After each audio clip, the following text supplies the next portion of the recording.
Good evening. Here we go. Welcome everyone. Rounds 4 to 6 of the OMA Touring Car Championship from Nurburgring. This was supposed to be week 3. We were supposed to be at a different circuit by now, but obviously due to issues last time round, we had to delay things. But we're back. We're here for Nurburgring. Can't wait for this one. It's always a track that just constant fighting all the way through the field.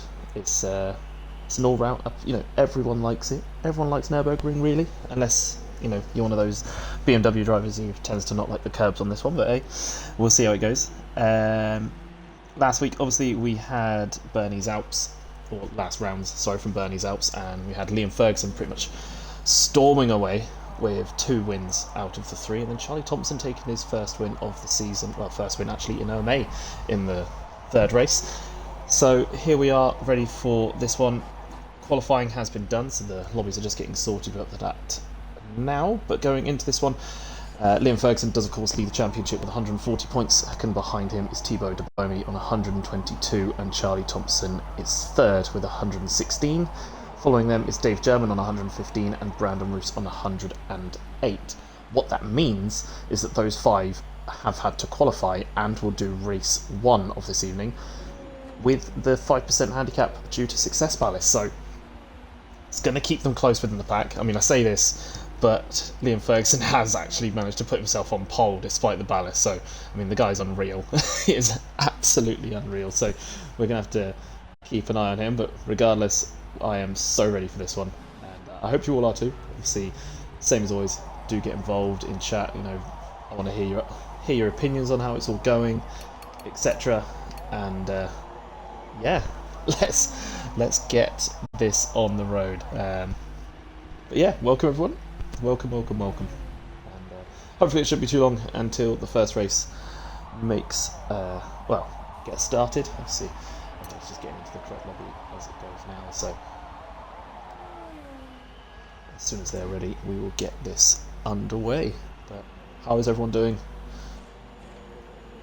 this evening?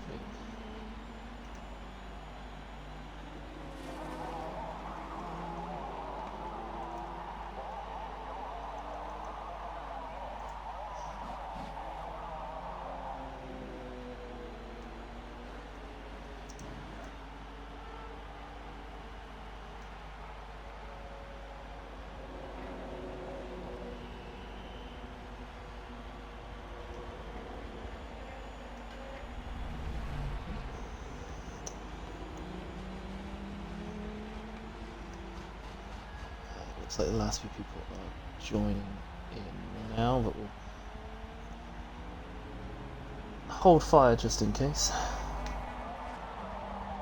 don't know how this goes. They tend to get going as soon as possible, but any new drivers in today? I think as it stands, all is as expected. Seeing if there's any quick jump ups. Surprises. AMS Mercs, that is one of the new drivers actually to the series. Wasn't able to make it last week. That's Sam Merkin in the AMS Chevrolet. So good to see how he will get on in his first OMA race. Wyatt Ockerman making a return. Always joy to see the American back on track with us. Also got Ben Matthews in the AMS RS3. I think otherwise. Joseph Atkinson, who unfortunately couldn't make it last week, or last time round, has made it this time for the HYR racing team, so good to have him in as well. It's a bit of a mixed bunch looking at the cars. Obviously the standard kind of expected people have made their appearance, which you always get, Brandon Roos, Liam Ferguson, Phil Garside, Joe Upson. You always tend to see them near the top. Good qualifying from Declan Lemons, who's keeping his run of being in A lobby going really well. Qualified in 13th place, I believe. Obviously, have to get full confirmation once the grid is shown to everyone. But trying to see if there's anybody else really. I think Sam Merkin actually didn't make it into the A lobby. I think he just missed out. Yes, he did. Unfortunately for him. Just looking through the grid now, see if there are any other Surprises. Poor qualifying for Matt Carter, actually. He wasn't able to put in a clean lap, which, unfortunately, if you can't put in the clean lap, you do start from the you kind of get a minute added to your lap time. So he is right at the back, bottom of A lobby for his first race, and he's going to have to hope for a really good run over in B lobby to find himself back really where he belongs for races 2 and 3 of the evening. Thank you for the follow. I think otherwise, I think it's all as expected, really. Kirkpatrick, let's check on the... Yeah, there goes. That's obviously Sam Merkin realising he was in the wrong place, so... But yeah, looking forward to how this is going to go.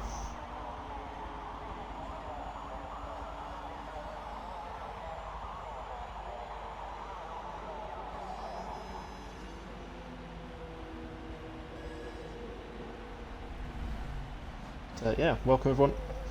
Hope you're all looking forward to another one, and I think I'm looking forward to just another week of this. I was out for for a season, 2 seasons from doing this, and yeah, I'm glad to be back.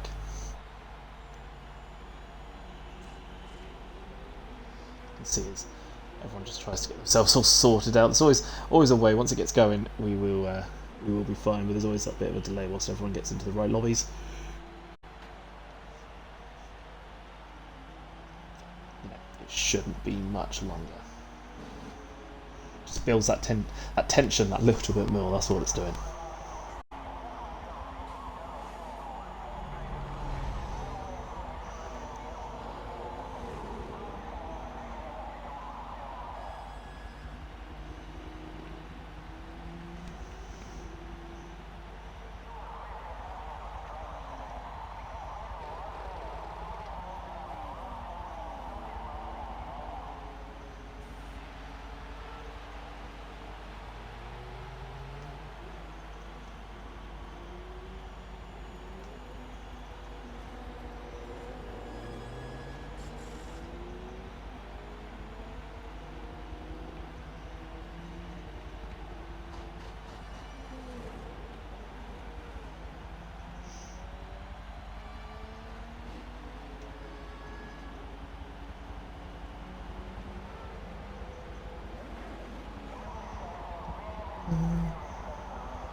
Apologies for...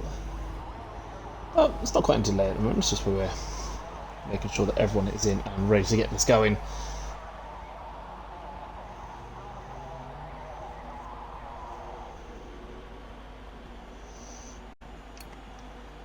It looks like we're pretty much there now. Let's have a check through everyone.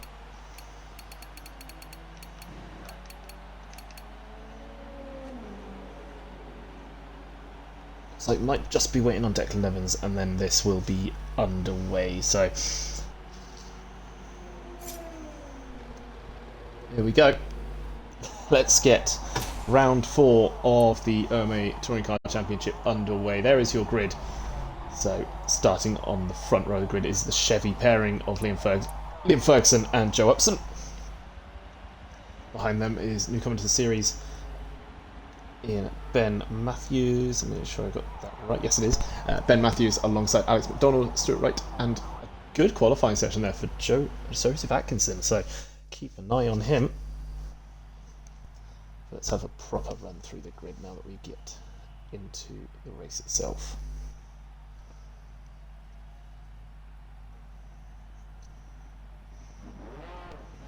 Right then, let's go through the grid. So yes, as mentioned, Liam Ferguson is starting from pole position, so good qualifying for the championship leader. Joe Upson is in second place alongside him. So the two Chevrolets 1 and 2, you expect those two to keep that into turn 1.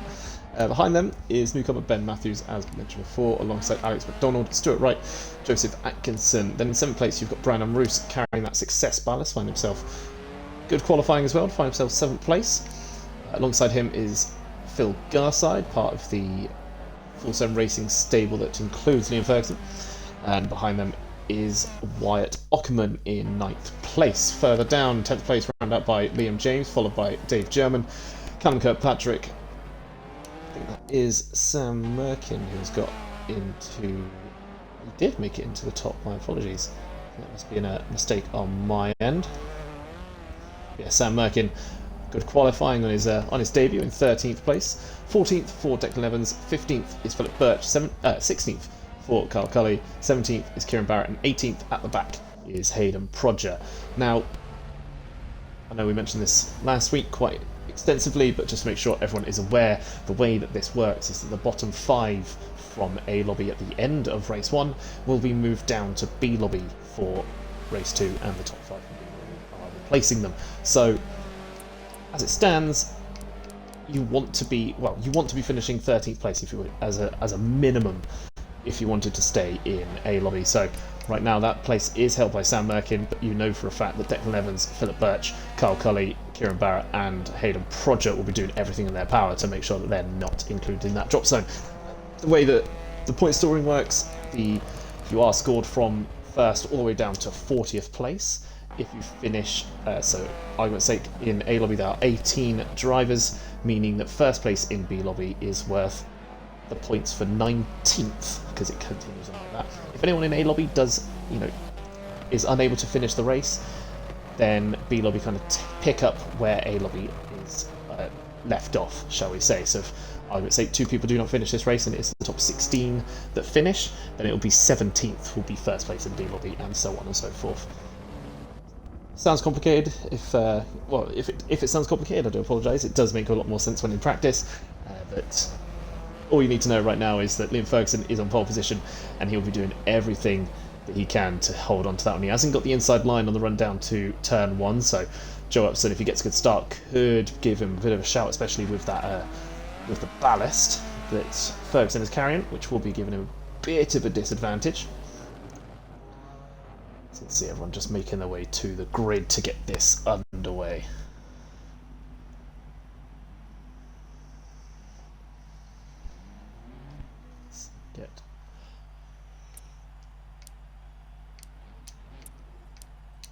Let's get rid of the map to have an easier view of the entirety of the grid. So we're going to be watching this from the viewpoint of Liam Ferguson here on the right hand side of your screen, or centre of your screen. Thank you very much. So it looks like the back of the grid has all got into place.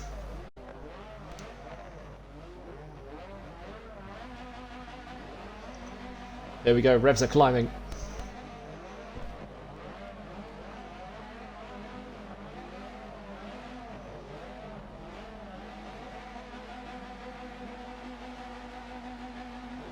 And round 4 is underway. It looked like maybe a slight jump from the Honda in the background of Alex McDonald, but we'll have to keep an eye on that one. He definitely hasn't got the start he wanted. Liam Ferguson, however, has absolutely rocketed away at the start. He's got away. He has kept himself ahead of Joe Upson, who's holding on to 2nd place ahead of Matthews. McDonald has managed to hold on to 4th place. Let's just check back through the grid. I think everyone has made it through safely. Let's bring them back up and check everyone is through. Yes, they are. Oh, a bit of a contact there on the back of Matthews. That's from, looks to be, I think that's Stuart Wright, who looks to make a move around the outside. Then a bit of a tap there, and he's looked to follow him through. Instead, behind them, you can see Alex McDonald has dropped down 1 place into 5th. Brandon Roos is in 6th place, all the way back towards the rear. You can see Callum Kirkpatrick down in 14th, looking to defend from Declan Evans, who went for the inside. That's Carl Cully going for the inside move on Hayden Prodger, in the background. As Kirkpatrick keeping that inside line on Philip Birch. I think he's managed to take the position off him. Yes, he has. Up towards the front. The front 2 are absolutely getting away as it starts. So Liam Ferguson away in 1st place. 2nd place for Joe Upson, who is staying within a bit of a gap back down to Ben Matthews, holding on to that 3rd place. And the moment it's being the cork in the bottle in front of the rest of the grid. To go through the Schumacher races for the first time. This is a corner you tend to see some mistakes. I think that was a kick on the dirt there for Matthews, and he's going to find himself under immense pressure here from Wright, who's also got a bit of a pump draft going there for McDonald. That's 2 places lost for Matthews. bit wide there for Wright. Is he going to hold on to the inside line for the next turn? I think McDonald's going to go around the outside. Great move from McDonald to take that one. Down the stretch, back stretch for the first time. You can see there Matthews looking to get alongside McDonald, not McDonald, sorry, alongside Wright into the left-hander, into the chicane. They've managed to get through their safety. I think he's managed to do it. And Brandon Roos on the inside gets the pair of them on the exit. Great move there from Brandon Roos to take over, get himself into 4th place. In the meantime, you can see that Wright has dropped down a few places. I think Garside has managed to get past them as well. So Phil Garside finds himself up into 6th place. Oh, that's really not worked well for Stuart Wright at all, who's finding himself all the way back down in 9th now. 10th place, you can see taking that wide inside line. There's 3 wide going into turn 1 there in the background. I think Liam James is going to get the pair of them. He is. Liam James makes a move to the inside, and I think he's managed to get 2 in 1. Finds himself up in the 9th place, is now alongside Phil Garside. Has made his way through the left-hander down towards the tight left-right in as you start to get through the complex. Up in front there, you can see that it's Joe Upson. What's happened here? Is Liam Ferguson out of the race? Liam Ferguson is gone! Liam Ferguson, our championship leader, is out of this race! That's blown it wide open, he's completely gone from the race. So, okay, that puts Joe Upson in a very comfortable 1st place at the moment. 2nd place is Alex McDonald on the complete hunt for him, who's managed to get away from the chasing pack. 3rd place now is Ben Matthews, who's holding off Brandon Roos, Phil Garside, Wyatt Ockerman into 6th, and Dave German in 7th. Then a little bit of a gap back to Stuart Wright, who's trying to find his rhythm again. Then it's Liam James in 9th, 10th for Joseph Atkinson, so those 3 are now all bunched together. 11th place at the moment is Callum Kirkpatrick, who is... Sorry, he's up into 10th now. Joseph Atkinson looked like he dropped a couple of places whilst I was going through the grid. And towards the back now. So, as Liam Ferguson is DNFing, that means that the bottom 4 finishers of this race, so it's still 13th is the golden spot, but as it stands now, it is Hayden Prodger, Philip Birch, Carl Cully and Declan Evans who would be dropping down to B lobby for race 2. As you can see, Kirkpatrick looking to make a move up the inside of Stuart Wright into the left-hander on the chicane. He looks to beat him under braking, but on the exit, I think Wright is going to hold it on the inside. Yes, he is. And Kirkpatrick just a kiss on the grass there on the outside, and he's going to have to back out of that one, slot in behind. But that's a sign of things to come there for Wright. And I think, actually, Kirkpatrick's got a mega exit out of that corner. He's going to hold it to the inside line. He's going to hope to get him in the braking zone as they make their way down towards turn 1. Entering lap 4 of 11, I think Kirkpatrick's got the run on him. Who's going to be bravest on the brakes? I think it's going to be Kirkpatrick. Is Wright going to try and hold it around the outside? It looks like Kirkpatrick might have gone a little bit deep actually, and that's Wright going to go for the cutback, but it's going to be outside line for the left-handers, and I think that's going to make the position gain there for Callum Kirkpatrick. Yes, it is. So good move there from the Scot to get past Stuart Wright, who now finds himself in 10th place. He's going to want to get his rhythm back a bit quicker than he's managing to, but that did just look like a really good exit from that corner from Kirkpatrick, and I think he's going to put the guy in front of him under pressure, which is Liam James now, who just went a bit wide on the exit there. Up to the front though, you can see Joe Upson on that map is still getting away, but 2nd place is being brought with him quite quickly. That is Alex McDonald, who's on the chase. Then a bit of a gap back to 3rd for Ben Matthews. Then it is chasing kind of the first bit of a battle going on, which is Phil Garside in 4th place, who's holding off Wyatt Ockerman, Brandon Roos, who's dropped a position, and Dave German. Then it is that battle for 8th place. Meanwhile, behind them you can see 2 people going side by side. I think that's Joseph Atkinson. Oh, and he's just managed to get himself past. Oh, he did for a second get past Kieran Barrett, but he's tapped the grass on exit, and that's dropped him back quite a few places. As mentioned before, that is the one part that seems to be catching quite a few people out, and now that's putting Joseph in a pretty tough spot now, because if he loses 1 place, he is in that drop zone for B lobby, as Declan Evans looks to lead that chase to take that position off of him. Up at the front though, we're going to go back to the view of Joe Upson as, actually no, we'll switch that to Alex McDonald as he continues his hunt for Upson. I think he's gaining on him lap by lap. He's putting in some real good laps trying to find him down here. Gonna have to keep an eye on this one as they cross the line. 5 laps gone. Oh, sorry, this is now lap 5 of 11. Still, such a disappointment to see that Liam Ferguson has been out of this one, and it's going to blow everything completely wide open, because even if Ferguson manages to get back into the, I'm guessing it's going to be some sort of issue with, internet or something like that, but even if he does manage to get back in, he's going to be in the bottom of B lobby for race 2. So it's a massive, massive downside to have that kind of thing happen, but it's, these things can occur, and unfortunately he's been one that's kind of paid the price. That was in the background. I think I saw a move being made. That's Sam McIntyre, 2 wheels up the inside of, who's that? He's trying to make a move on. I think that's another part of the AMS stable. Yes, it is. That's Liam James that Merkin is trying to get past. So, making a kind of good start to his OMA, I'd say, career there with that 2 wheels through that right-hander as he tried to get up the inside. He's got to keep an eye out, though, because behind him, Kieran Barrett is on the hunt as well. He's kind of bringing Joseph Axon with him as well, who's starting to get away from 14th place Deck 11, so Deck's going to have to get back with that if he wants to keep himself within a shot of taking, staying in A lobby. Did really well at that last time around.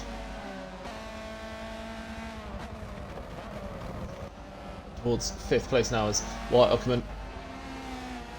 As I've switched away, I can see Joseph Axon on the ticker. I've actually managed to get past Kieran Barrett, so those two are still jostling for position. A bit wide in the background now, and I think that's actually he looked like he got a really good run, or Kieran Barrett got a poor exit there, so Barrett could be under pressure from Deck Lenz if they make their way through the kink. Don't think Deck is going to be quite close enough to make a move into this left-hander, but not this time around, but could be one to watch out for. As you can see that on the map there, that Alex McDonald is right now on the back of Joe Upson. Best lap at the moment is by McDonald with a... Well, it's just... The timing is gone now, but he's really hunting him down. I mean, that Honda, it's so good through the corners, but it just lacks that little bit out of acceleration. So, and that is what the Chevy's going to have as his advantage compared to these two. So he's going to have to make a move and make it for a corner that's not going to be easy to get the position straight back, because that's what the Chevy is pretty good at doing. We'll have to keep an eye on those two as the race develops. I think he's not quite in a position to make an overtake quite yet. Closest battle at the moment is this one for 8th place between Kirkpatrick and Wright. Let's see. Let's do it right. Not really a part you can overtake unless you've already pulled alongside is this section. We're downhill, a bit of a kiss on the grass there. I think there might have been a touch on the gravel, Kirkpatrick, so that could give an opportunity to Wright. And you can see Kirkpatrick going defensive to the inside. Wright's going to try and hang it round the outside. He thinks better of that one. He may look for a cutback here. Kirkpatrick's defended the inside well as they make their way through the hairpin. Now back up towards the Schumacher S. Really quick left, then right. Everything looks to be going through there okay. I think someone in the background might have gone a little bit wide. I think that may have been Kieran Barrett, but he hasn't appeared to have lost any places as a result. Up at the front, you can see that the gap has grown slightly. We'll keep an eye on this one right now between Wright and Kirkpatrick as they make their way through the kink up towards turns 14 and 15. Is Wright going to be able to make a move in? Not this time. He's quite a patient driver, is Stuart Wright. He doesn't seem to be one of those that will just dive into an opportunity, but I feel like I'm going to jinx that well. And we'll see him dive up the inside as soon as he possibly can. I hope that I haven't jinxed it by saying this, but make the way down the start-finish straight, starting lap 7 of 11. Up at the front, McDonald is much closer to the back of Upson this time round. Well, he seems to be as close as he was at the start of the lap, so it could be that this starting or this middle section that we're through now, oh no, it is starting section, apologies, that McDonald's just got the edge on Upson, but as it goes through the the S's and then onto that back straight, it seems that Upson gets a gap back again, so he's going to have to pick his spot well here as McDonald. He's been in this position before, he's won a few races in the past, he's just got to find himself the right opportunity to make this overtake, if he's even going to get that chance, because Upson is a very good driver around Nurburgring. He's won several races around here, podiums, etc. It's not an easy guy to get past. Nurburgring is one of his favourite tracks to go to. I do expect him to I say I'd expect him to hold on to it, but I don't want to jinx him. I probably have by saying that now. Meanwhile, the battle for 4th. Phil Garside's closed in on Ben Matthews as they make their way towards Schumacher S. Not quite in a position to overtake yet, but it's another one that could get closer as the race goes on. The battle for 5th, 6th, 7th, 8th, 9th, 10th, all looks to have cleaned itself out. Meanwhile, 12th and 11th are together. That's Merkin and Atkinson, and behind them you can see that Kieran Barrett is trying to stick with them as well. As it stands, Kieran Barrett is going to be safe. Evans, Birch, Cully and Prodger are all really in danger of dropping down. I think they've got to get a move on soon. There's only going to be 4 laps to go at the end of this one. And then not there yet as they make their way up the hill. Is there going to be a chance for an overtake here? Not this time around. It looks like everything's starting to settle down here. At the front, is it still... Positions still look to be as they were as they cross the line to start lap 8 of 11. For a second it looked like McDonald was going to go for that overtake. I thought he showed the inside dive then, but he just backed out on that one. Bit of a tap there on the back of Upson, just trying to unsettle him a little bit, try and find that opening. It's not there yet.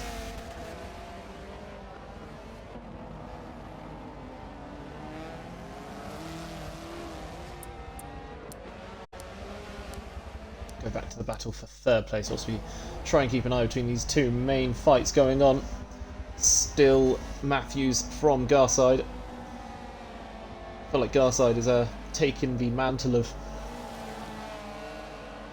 Oh, apologies, taking the mantle of #1 driver kind of away from Ferguson for this round after the unfortunate disconnect for him. Hopefully we'll see him back for race 3. Garside doing a really stellar job as it stands. He'd love to get that podium. But, Matthews hasn't really put a foot wrong in this race. Just having a check through, as you can see the change at the top.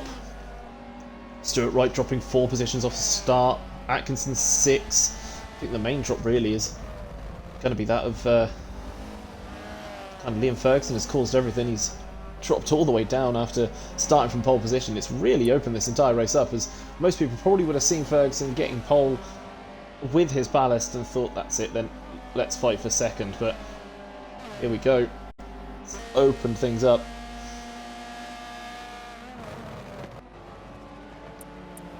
Here we go, still no positions to be swapped. I think McDonald is even closer to Joe Upson, a little bit wide there from Upson as they make their way through the final corner. Chevrolet, the acceleration it gets out of there just means that McDonald can't get a run on him down the line. He's gonna have to make this overtake work. You can see Upson just going a little bit defensive in the braking zone there, just not quite taking the full line on the left hand side, and open himself up for that one.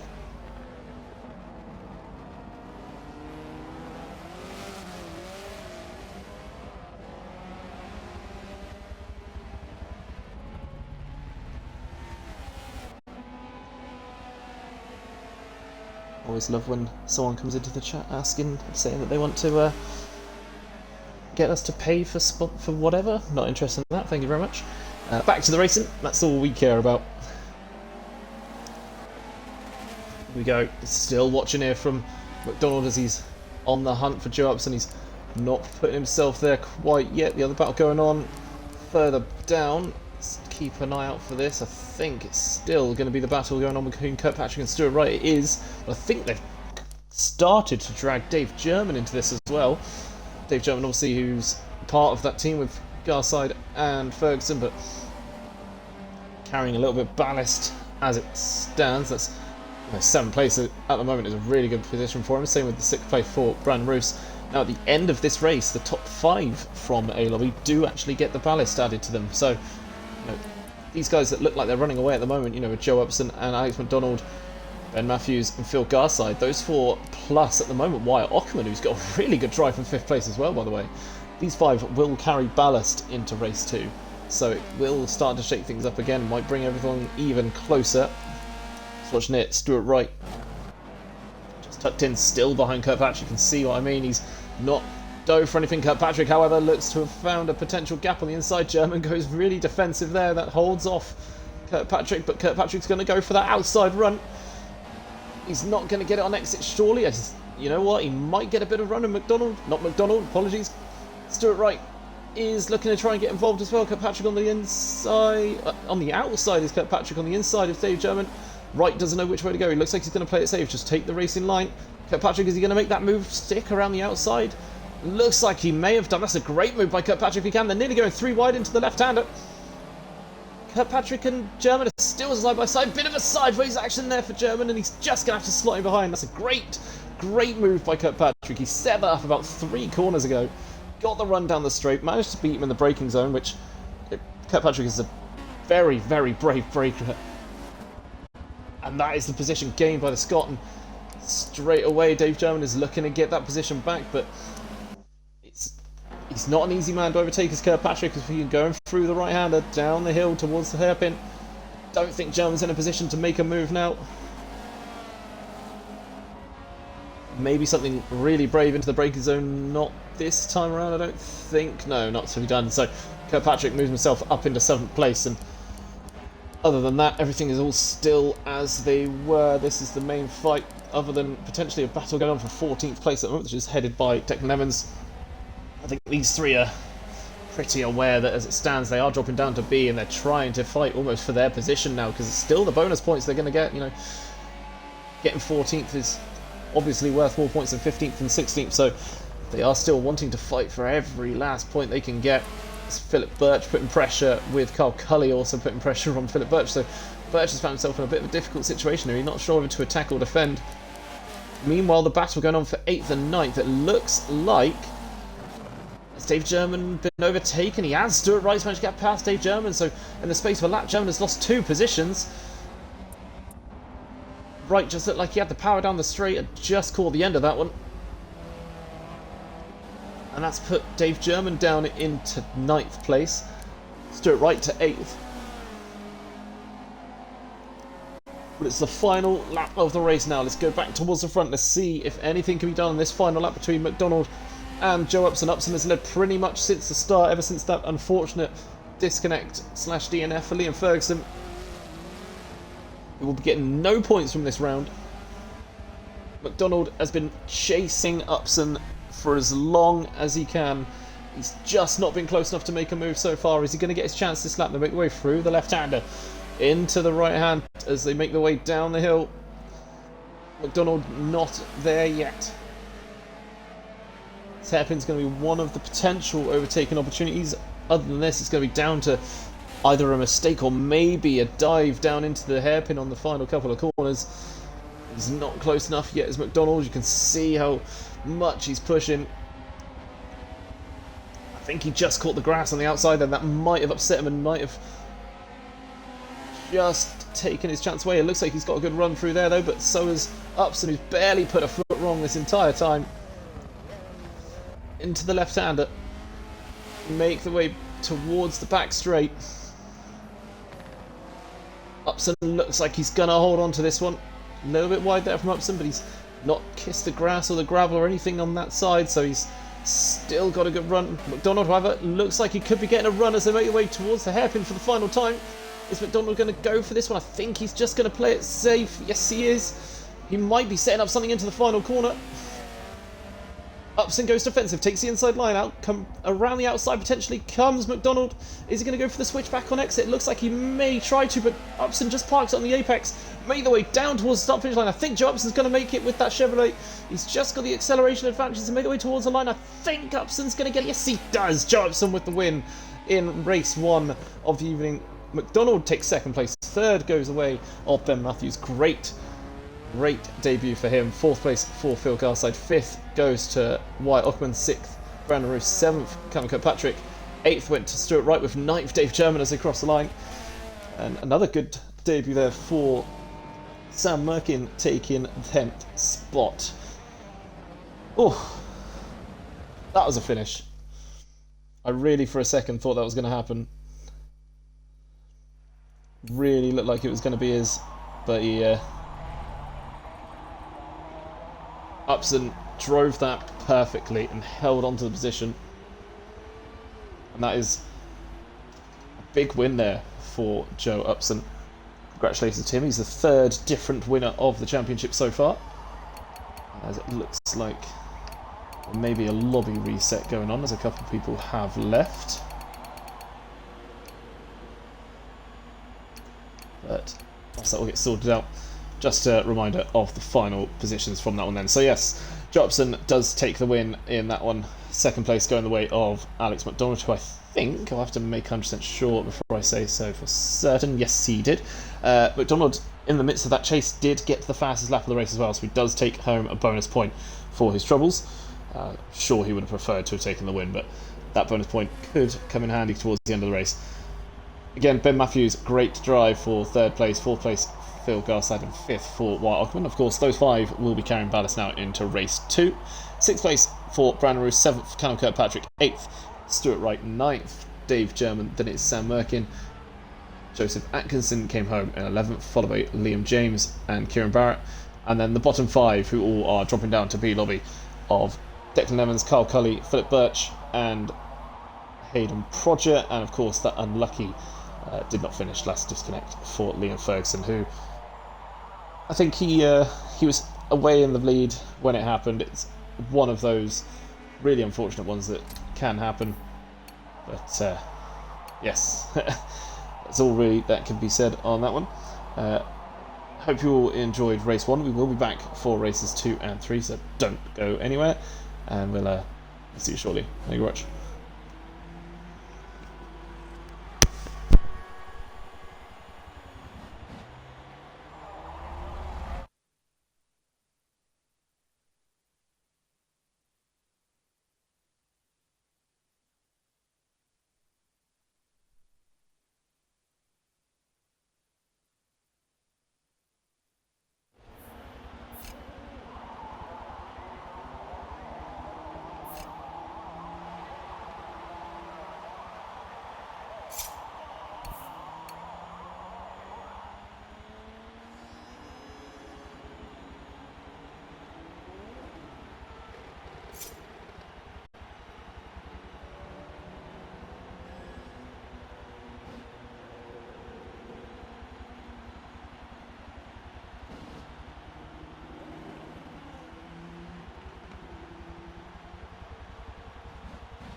So it's still just waiting for everything to get ready for race 2 of the evening.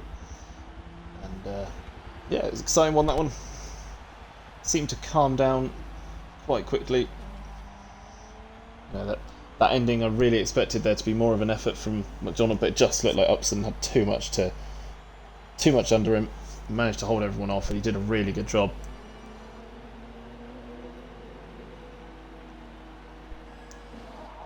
Let's hope that race 2 is just exciting. Race 2 is, of course, the finishing positions of race 1 for the starting grid, minus, of course, those who drop down for B lobby and those who come up from B lobby. But otherwise, it is exactly how you finished in the first race. So that will mean that Joe Upson will be starting on pole with McDonald alongside. Now, McDonald did not get the greatest of starts in race 1, so can expect him to be under a bit of pressure from those behind him. I believe Phil Garside in 4th. He could be one to keep an eye out for. That fast starting Chevrolet. Expect it to be putting him under pressure quite early. Especially if McDonald gets the start he did last time around.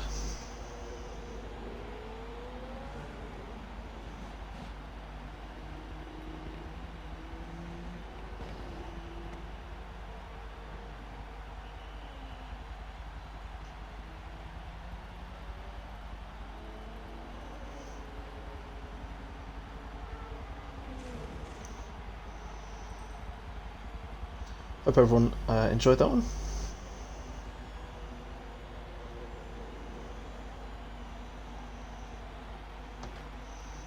see people are just looking to get ready for race 2. Of course, don't go anywhere. We'll apologise for the slight delay. We'll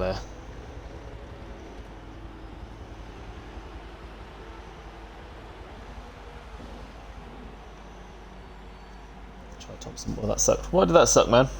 Come on, talk to me. What happened?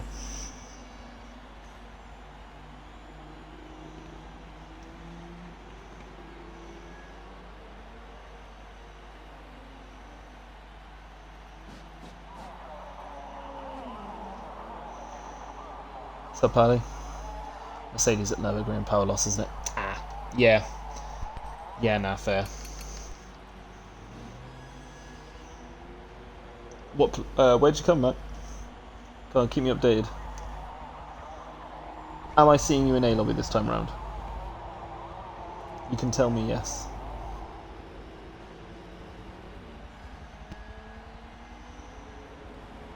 Fifth, one away. Oh. Is it the top? Oh, Ali's coming across. Oh. Am I being stupid? Is it the 4 that come down and up? Apologies, I'm just having a moment now. It is, isn't it? It's only the 4. My complete mistake there. Yeah, my complete mistake there, Declan. Apologies. And to, you know, everyone watching, if anyone is, or everyone who's going to watch this back. So it's not... I did this last time round, and I've just been made to look like an absolute fool because I've done it again. It's not the bottom 5 that dropped down, it's the bottom 4. It was changed, which also means that Deck, by finishing in 14th place, just survived the drop. So in that case, I want to give a shout out to you, Deck, because you had you had a whole load of cars all trying to get past you at one point, I remember, and yeah, congratulations on staying in it. Well done. Good drive from you, man. Yeah, completely, that's on me, that one. I give that... Okay.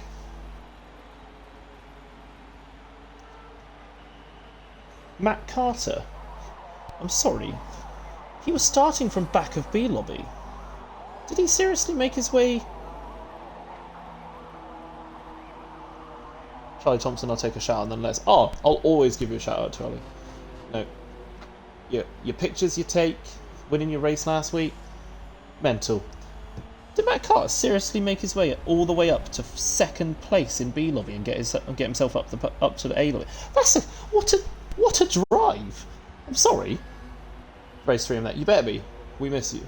That is. I'm sorry. I'm more back row, finish front row. That's mental. That is absolutely mental from Matt Carter.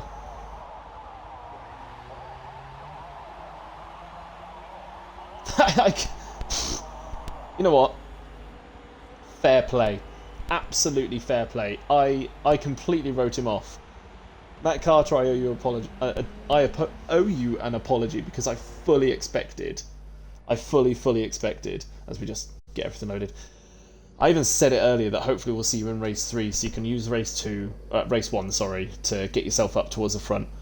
Race 2, you can just, you can then push on and get there. And then race 3, you've gone. But no. Brad and Matt took advantage of me and Ty were having a little... right, okay. I mean, I know he did it. I know he's done this now 2 weeks in a row. Or 2 rounds. You get the point. But I wrote him off, alright? I don't think he was starting that far down last time round, surely.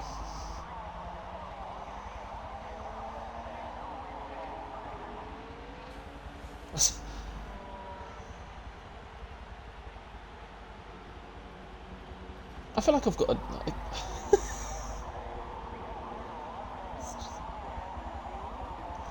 Yeah, alright. Well, here we go then. Race 2 of the evening.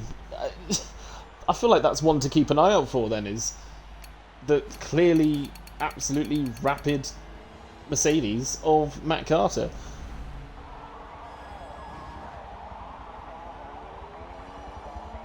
I'm fine. I'm completely fine. Yeah, good luck, Dick.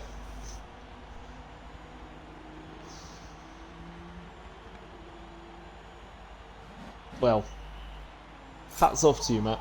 That is something. So here we go then.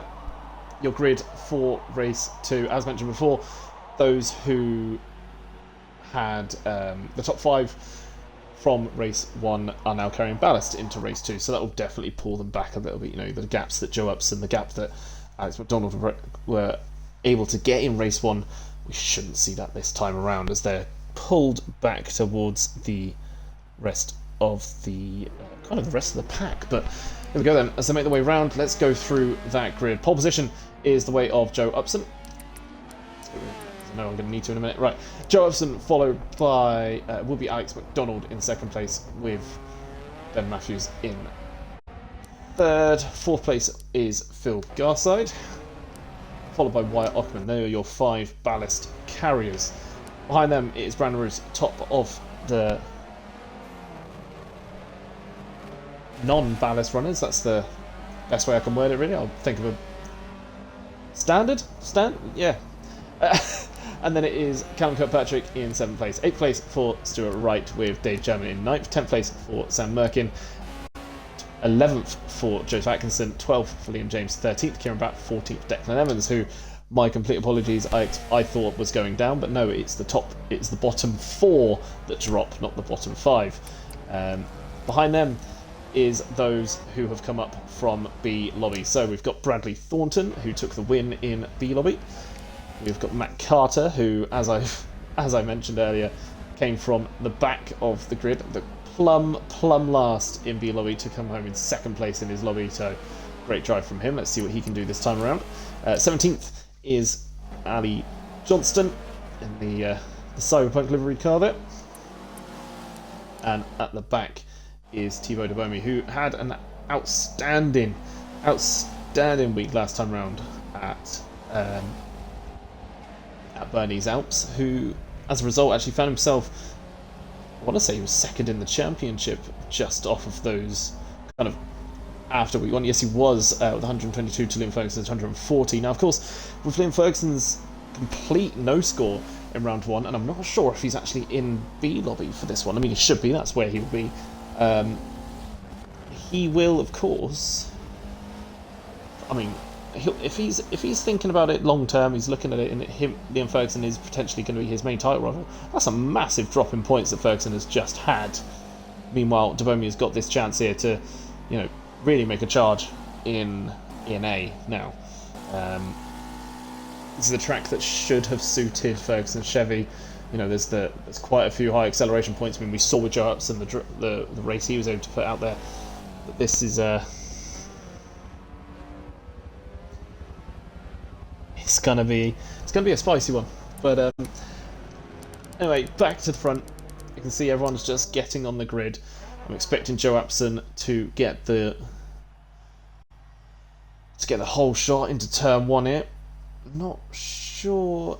I think this angle might just be a poor one, but I'm not sure if everyone's in their grid slots. I'm pretty certain it's just a camera angle thing, but we'll. I'm sure if there is anything that's out of place, it will be sorted.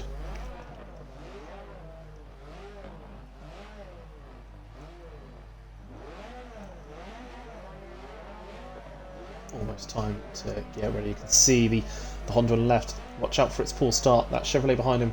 I'm expecting that to come rocketing through, but here we go. Revs are climbing.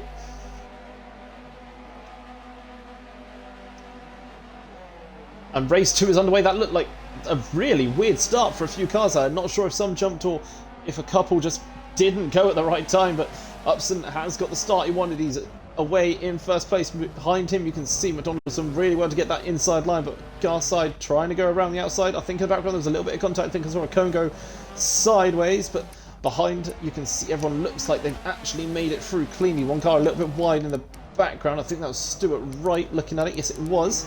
But Joe Upson is away in first place. Second place is McDonald. Then behind them you can see a gaggle of cars. I'll give Phil Garside on the inside of Matthews, and I think Brandon Roos was trying to get himself stuck in that one as well. Or it might have been, yes, it was Brandon Roos, who's now found himself in a bit of a battle. He's tucked in behind there, I think, is yeah, Brandon Roos has tucked himself behind, and White Ogman's trying to follow him through, and they've got Dave German for company as well. So the Full Sail Racing and Tempest Motorsport cars are bunching up together at the moment. Down the inside, potentially looking to make a move. As Phil Garside looking to dive down and get a position there on Brandon Roos. Oh, a bit of contact as they make their way through the hairpin. That's going to bottle everyone up. Everyone looks like they've just got through their cleaning. I think there's 2 wide in the background that look like... I think Wyatt Ockerman has found himself in the middle of this sandwich. They're going 3 wide through the Schumacher S. That's surely not going to work. Have they managed to make their way... Oh, they managed to make their way through that one. I think it was Matthews who just backed out at the last minute. He just didn't want to risk it. Really, that was the safest option. You can see everyone's still jostling for position now.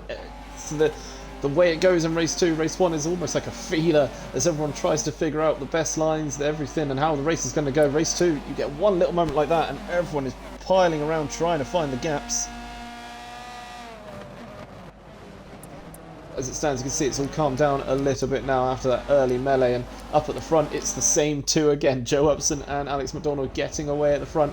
They're going to look to make the most of the carnage behind them. Well, I say carnage, there's not actually been anything bad, it's just all the jostle for position, and these 2 are going to try and get away. You can see 6th place is being fought over at the moment. Wyatt Ockerman on that outside left side, well, now right hand side of the screen.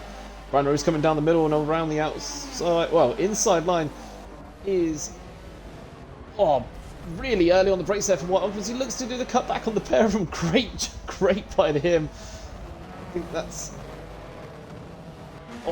the ballasted Matthews there, who's finding himself in a little bit of peril. He's still holding that line as a bit of grass gets kicked up from a car ahead of them. That could have been, I think that might have been Brandon Roos actually who kicked that up, as a bit of side-on-side contact there as a trip to the grass for Matthews, and who's going to take advantage of that one, but no one else but Bradley Thornton, who makes his way around the outside, takes 2 in 1. Now he's going to look to try and get past Wyatt Ockerman around the outside of the left-hander as well. Ockerman defends, the right-hander, sorry. Wyatt Ockerman defends that one nicely, and now he's looking to try and go down the inside. Ockerman is really feeling this balance at the moment. Thornton looking for the inside line down into the hairpin under braking. A bit of side-on-side contact. I think Thornton's going to get the advantage on exit. Is Ockerman going to try? And no, he's not. He's going to just slip in behind. So that's another position gain there for Bradley Thornton. He is on an absolute charge. Up in front, you can see everyone is getting through safely. Oh, I thought for a second, I believe that was Sam Merkin, who I thought was going to just kiss the gravel. He looked like he was getting he went in way too hot there, but I was proven wrong. Dive down the inside then for Drew Atkinson. I think he thought there was a gap, and as a result, I think Stuart Wright is going to get the inside line him into the right-hander as they make their way through onto the back straight. Has he got the position gain? I think Wright's got him. They're side by side. Yeah, they're side by side, and that's giving Merkin a chance to get away, but Wright and Atkinson side by side make their way towards a kink, and as a result, looks like someone else getting involved. That's Liam James on the outside as well. James has technically got past Atkinson. Over the bumps they go, and I think he's made that one stick. Yes, he has. So James up into 12th place, and that's the position drop there for Atkinson. Obviously, now I've realised it, the 14th place is the safe spot. That means the bottom 5 as it stands is Ali Johnson, Thibaut Debomi, Kieran Barrett and Declan Evans down in 18th place. So right now Matt Carter is the safe party, but up to the front, battle is raging on now for 4th place as Phil Garside holding that inside line. Patrick's trying to go around the outside on the inside, which now becomes the outside for Brandon Roos. Garside is looking for all sorts, looking for room all over the track, and he's not finding it, he's just finding cars. I think as he managed to hold on to this one into the left-hander as Roos and Kirkpatrick go side by side. I think they do. Kirkpatrick and Roos almost need to figure out who's going to get there, who's going to have the chance to overtake, because all this is doing is bring Bradley Thornton back into this one. Thornton now on the back of this group.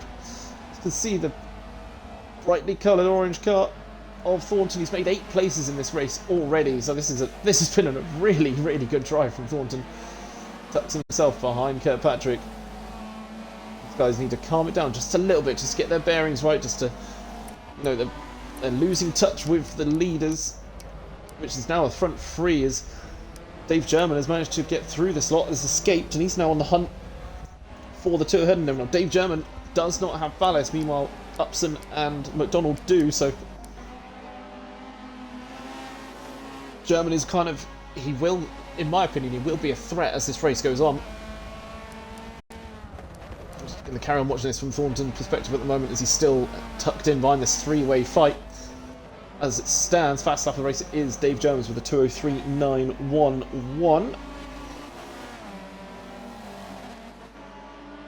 we go though, towards the kink yet again. Thornton, I think he's got a run on Kirkpatrick. And you can see him, he's looking left, looking right, but there's just no space. Bit of a tap on Kirkpatrick into the braking zone. Bit of a hop on the curb there. They're perfectly allowed to do that one. Is he going to make the dive to the inside? He's definitely lined it up. Kirkpatrick's left the door a little bit open. I think he had to play it safe. This could be another position gained here for Thornton. He's making his way down the back straight. That Chevrolet is going to get a bit better drive on exit, but Kirkpatrick's RS3 is going to put a little bit of power down as they get across the line. But I think Thornton's got it. He's got the inside line into the braking zone, but Kirkpatrick, we know how late he brakes. Oh, a bit of a lock up there. The pair of them fighting for braking zone, and they end up tapping the back of Garside slowly. Garside swinging it through to get back to the racing line. He's got to hold on to this position. You can see Brandon Roos has made his way past Garside now as a result of all of this, and Roos is now next one on the hunt to get forward. Thornton looks to dive to the inside of Garside. It's not a position he's going to gain very easily. Garside is defending this for his life, and he's doing such a good job of it. I think Thornton might have him here though. He's got the inside line. They make their way down towards the left-hander. Unless Garside can hold on to that outside, which will become inside on the next turn, which it looks to be his plan. You see still side-by-side contact by the pair of Chevrolets, and around the outside it's looking like Thornton's going to try and do. Oh, Kirkpatrick gets himself involved as well, and I think Kirkpatrick's now got the inside line for Thornton, so make the way towards a hairpin. Under braking. Oh, what a braking point that is for Thornton. He tried to make the move on Garside around the outside, and instead that's allowed the access for Kirkpatrick again. Behind them you can see that they've just calmed it down for a split second, but Liam James and Matthews behind him, they're watching on with this going, do we get involved? Do we just wait? This is Thornton. Oh, he went for the inside, and he's got a poor run there. That's got to be Kirkpatrick coming through, and I think he's bringing Liam James with him. Yes, he is. James muscles his way through. He took the line and kind of said to Thornton, if you're going to have it, you're going to have to get it. Wow, it's Thornton though. Look at the drive he's got down this back straight. He's got around the outside. He's going to make it stick into the braking zone. Looks like he has.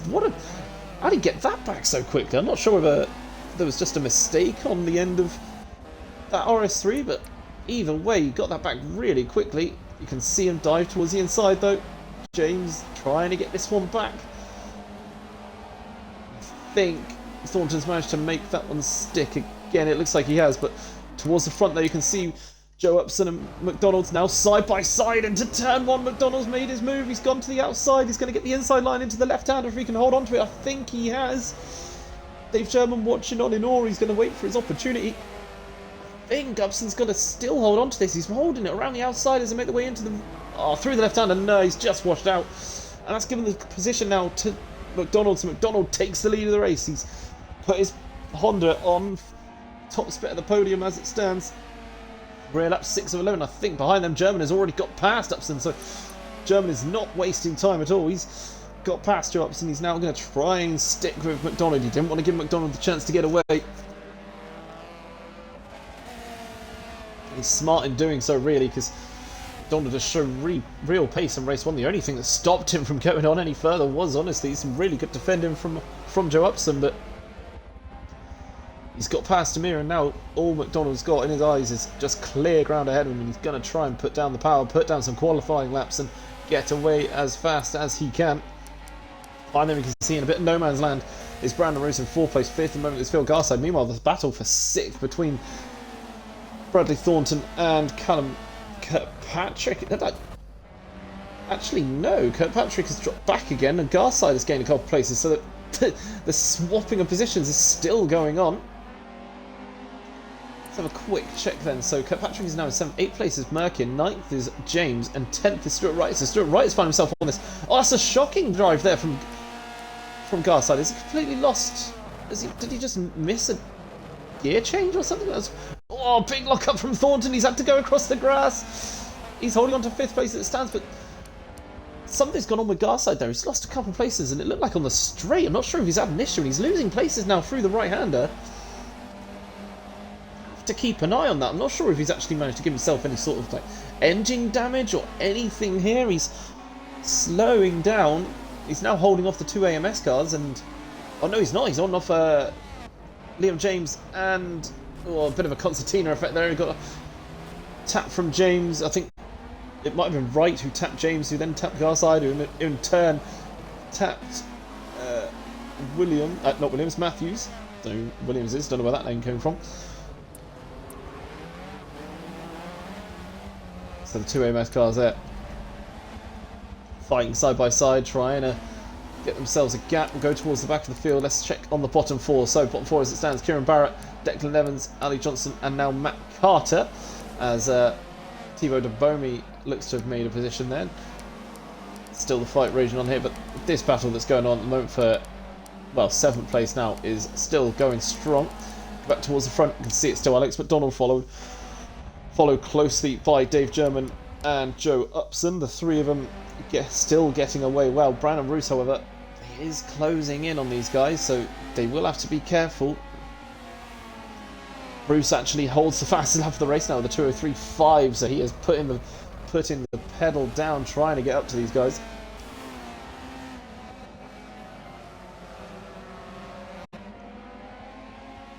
This race has gone so quickly. It's like 7 of 11. We're about to start lap 8. We're on that back straight through the kink. No mistakes this time around. Let's go further back towards that battle for 7th. Headed now by... let's have a look. Headed now by Matthews. He's got Merkin for company. Over the curves they go. Just going onto 2 wheels, almost all of them there, as they really put these cars through their test. You can see a couple of them have a slightly different line through that final corner. As in the braking zone, some will really use the curving on the left hand side, some avoid it like the plague, and really depends on the kind of. It seems to. I've noticed that those who use the curve a little bit more seem to get a faster run through. They seem to be able to really benefit from it. But obviously, those I've seen some who have such a low ride height, I believe it is, who seem to try and use that curve, and it just does not work for them at all. So it's kind of all down to personal preference. But one thing that has got to be kept an eye on is up at the front. McDonald and German are definitely about to start battling. Upson's dropped off slightly and is now under the watchful eye of Brandon Roos. I wonder if those two will swap at any point.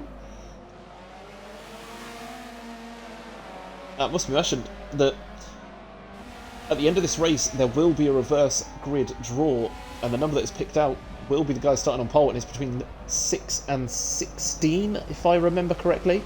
So if you're starting, if you finish between the positions of 6 and 16, you have a good chance of getting your name pulled and starting from pole. So it's, you know, you've got that going on to think about. Brandon Roos and Joe Upson just in the background almost making contact with each other. You've got that to think about. So, you know, someone like Joe Upson who's starting to drop back, would he be thinking, okay, I'm not going to get a win here, let's let Brandon Roos. In fact, Brandon Roos is through just as I start saying this. So has he let Brandon through, who's made 5 places this race, by the way? Sorry, that's Bradley Thornton, who's made 10 places as well, so that was all the way through. I wonder if, you know, Upson's thinking, okay, 4th place, that's the highest I can get theoretically. Let's see if Brandon Roos can go further forward. If 6th is called, I'm starting 3rd. You know, just rolling the dice, just that little bit. Not taking too much risk. You know, those people, you know, you could say, oh, I'll just start from 6th then, and then 16th gets drawn, and it's really not that much of an advantage, but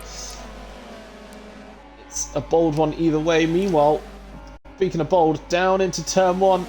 Dave German gets the run on McDonald, and he's got the inside line. Looks like he's going to make that move through turn 1 on the exit. Looks like McDonald's going to go for the cutback, but I think German, he's got that one. He's made it stick, and he almost made that look too easy. I mean, the ballast on the Honda clearly having an effect, but that was way too easy for Dave German. I don't know if McDonald whether just knew he couldn't do anything about it and decided let's let him through, or not let him through, but let's not fight it too much and lose potentially more places if anything stupid happens. You know, Brandon Roos and Joe Upson are in a bit of a position there to be able to make an impact, but that is a change for the lead as Dave German now puts himself in front here at the Nurburgring. Meanwhile, looking further back, Bradley Thornton sat in 5th place with Callum Kirkpatrick 6th. The pair of them could, I don't think there's going to be enough time, but they could be making a late charge for the top 4. Battle for 7th is still Merkin, followed by Matthews, Garside, Wright, and Ockerman, who's, despite the ballast, done really well there in 11th place. The 4 dropping at the moment, so Declan Lemons is one of them at the moment in 18th place. 17th is Kieran Barrett, who's putting Ali Johnston under pressure through the Schumacher S's. There you go. I think Johnston's going to hold on to this. Oh, big slide there from Johnston and from Barrett. Did they both make it through cleanly? I think Johnson lost it more. He lost so much pace, and I wonder if Declan Lemons going to get a run on Johnson. Oh, big dive up the inside from Johnson. He's completely overcooked that one. Is he going to come back on in front of everyone? Looks like he's just going to have to settle for 18th place on exit, but he looked like he massively missed that breaking point there. He did really well to avoid Kieran Barrett because you could see the slide that Johnson got there. But either way, Kieran Barrett is in 16th. 15th moment is Thibaut Debomi, so he will be dropping with Matt Carter staying in A lobby as it stands. Here we go though. Just starting lap 10 of 11. We can see Brandon Roos in 3rd place is gaining on the top 2. He's got 2 laps if he can do anything. I mean, under braking, he got quite close there to the back of McDonald. Is that going to upset him enough to lose anything? I think he's okay. Just a quick mention, actually, I've just noticed that Dave German has made up 8 places in this race to take this lead. That is a great drive from him.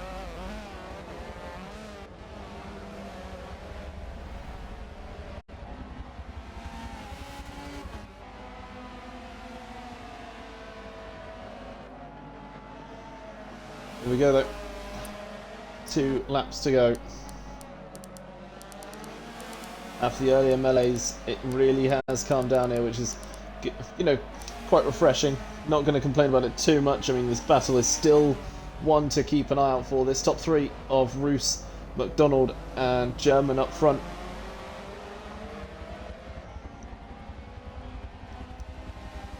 Roos again still holding on to that fastest lap of the race.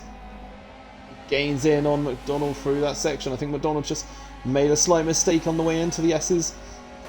Is Roos going to look to make a move here? I think he's braking late. He's getting close to him, but he's not in a position quite yet.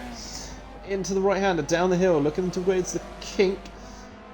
Is McDonald going to have to go defensive? This is a poor spot for McDonald to be in. He wants to, you can tell he wants to attack German in front of him, but he knows he's got Roos for company, and Roos is a great driver. Several titles. In fact, that looked like a swap to me. That looked like a swap. Unless McDonald just admitted I can't get him. He might be thinking, I can't get the guy ahead of me. Let's leave Brandon if Roos can do it, and I'll see if I can follow him through. If Roos goes for a dive up the inside, he might be, this could have been just a tactical move here by McDonald. He's still going to get some really good points for 3rd place. But he wants to see, I think he wants to see whether the pace of Brandon, if he can get anything on German, and he's just rolling dice. See if there's going to be a mistake. Oh, Roos for a second, I thought he was going straight through the back of Dave German there in front of him. Looked like he just locked up and kind of turned away from him enough to not make contact. I mean, if McDonald's plan was to try and stick with him and hope that he went for an overtake and maybe made a mistake, he wasn't far off with that one, but he's dropped back too much now. I don't think he's going to have an opportunity, so this could be it now between German and Roos, but I don't know if Dave German is going to give Roos an opportunity. He's not quite close enough as it stands. It's going to take a bit of a mistake from Dave German to even give Brandon an opportunity. Make the way into the right-hander. You can see those tyres lighting up as the brakes full power. These two, neither carrying any ballast, so they've been free to race as fast as they can. Through the Schumacher as they go. Final lap for this pair.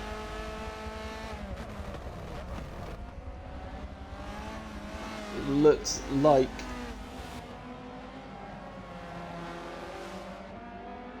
now I don't want to jinx it, but I feel like I'm going to. It looks like German's got this covered. This is going to be the only opportunity, surely, into the braking zone of the left-hander, but he's just not there, Roos. Unless he goes for a really good send onto the chicane. I don't think he's got it. He's closed in a lot, however. He could make a move into the final corner if he's going to gain on that much. Defensive line from Dave German. Around the outside comes Brandon Roos. Is he going to look for the cutback on the exit? I don't think he's going to get it. There's going to be a drive towards the line. Who's going to have the power? I think Dave German's going to hold on to this one as they make the way towards the start finish line. Roos pulls out. He looks to go towards the inside, but I think he's got it. It's Dave German. Dave German takes the win in race 2. Brandon Roos in second place. Third place for Alex McDonald. Fourth, Joe Upson. Fifth, Bradley Thornton. Kirkpatrick in sixth. Seventh is Merkin. Eighth for Matthews. Then it's Garside and Stuart Wright takes 10th. See if I can see the bottom 4. It looks like Matt Carter survived the drop.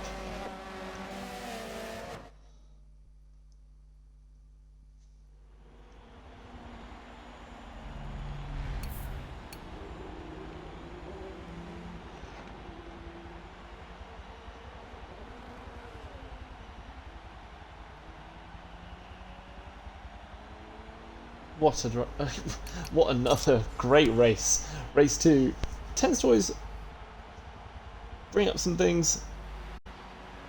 It's that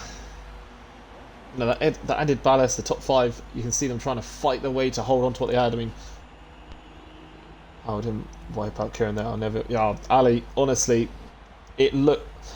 Saw I was going to miss it. And just planted the throttle. I got it on camera. I don't know if you noticed. I got that. I got the view of that. It was eyes closed the whole time. It looked close. It looked really close. I said one of you did really well to avoid that one.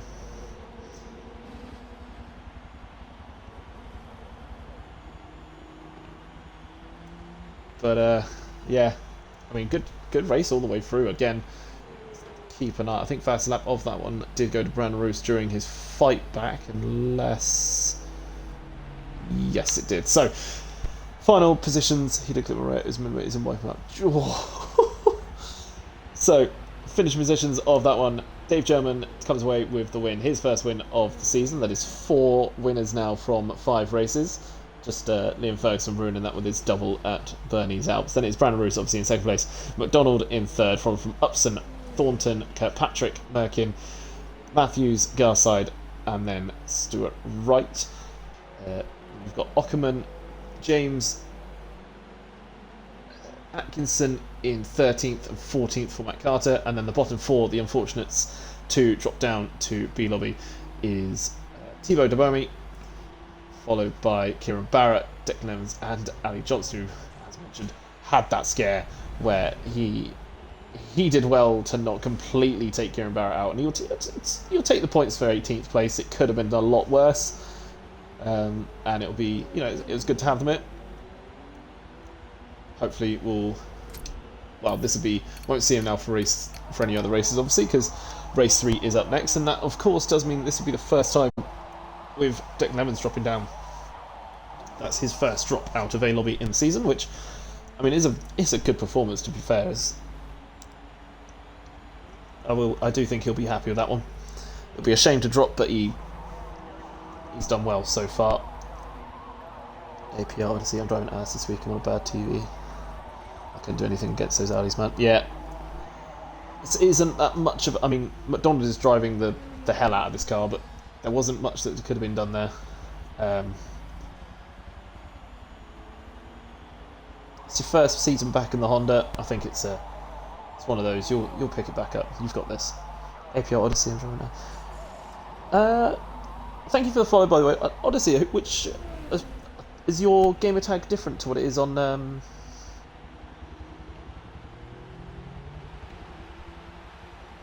what it is on the game. Apologies. Perfect. Aha. Thank you. Yeah, I mean, you are doing well. I mean, the thing that we've always said against that S3 is that it's neither got. I need to change it on Twitch though. It's alright. Now I know who you are. I'll be fine.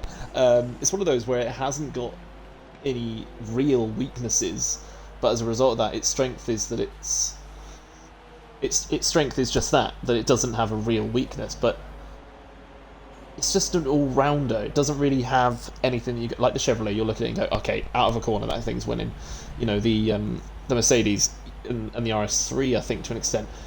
The Mercedes in a straight line, you're not beating that. The RS3 in the momentum areas of circuits, it's winning. It's just, yeah, exactly. It's not a great. It's a good car for standard hot lap, hot lap, hot lap, hot lap. But the second you get into a bit of a battle, there's aspects of other cars that will beat you, but there's also aspects of the cars that you can beat as well. So the Chevrolet, it will lose in a longer straight. It will lose in that kind of thing. Pack racing, yeah, exactly that, Ali. You know, like I say, pack racing just ain't it for the Audis.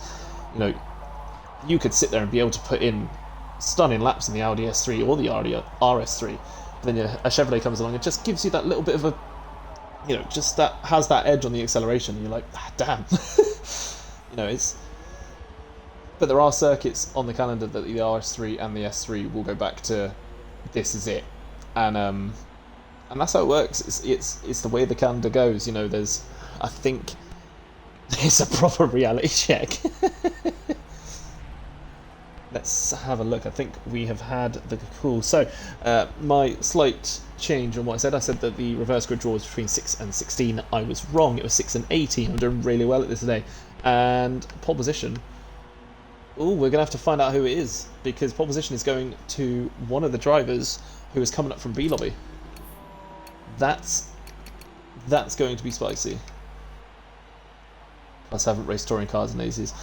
I will say then, as someone who is spectating, it's a good showing for someone that hasn't raced touring cars in ages to be where you are. That's, you know, just saying that.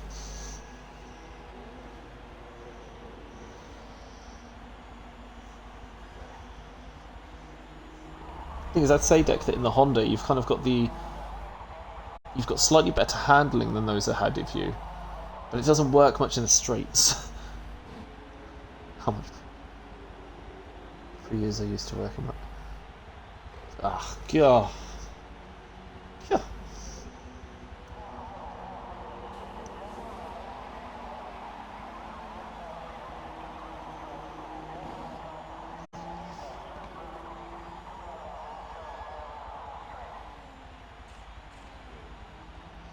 I mean, Ali, just on that, I've even me watching, I went, oh, that's danger. Like you really it looked like you really missed that breaking point. I went, oh god, this is it. I mean, fair play, you managed to avoid everyone. It's the opposite. The car is like a boat. Is it? Has the Honda gone the opposite way then? I know there was the attempt to try and make it just that little bit better in a straight line because it was just that poor. But has it just made it that bit heavier and cut it down its handling?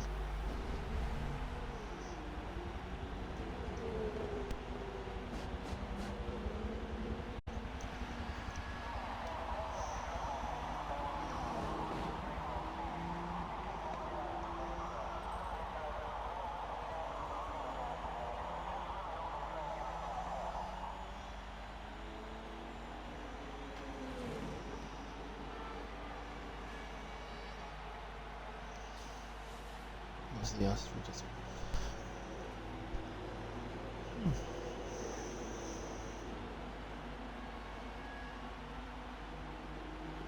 I can't trail brake much as it slids. I guess that's supposed to slides, but I know what you mean.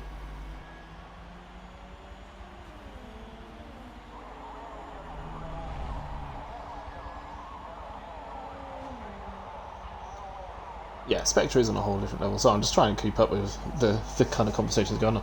I mean, it's one of the, sounds like a really stupid question, but have you even tried speaking to him about what he does differently or watching what he does differently at all, Dick?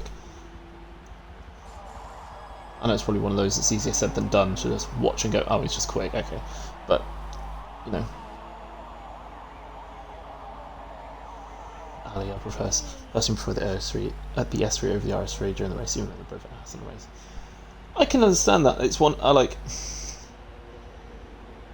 I probably wouldn't be. I mean, if I tried racing again now, I'd be way back. But I used to enjoy the Honda, even though it was one of those that it was. I mean, I think back when I was doing it, it was only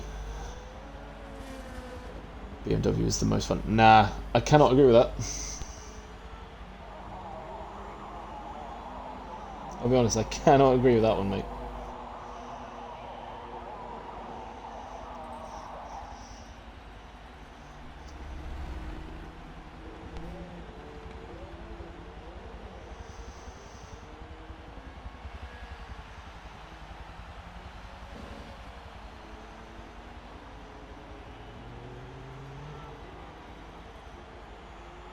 See Prague on BRs, I hate the track. It's one of those. I can completely understand that.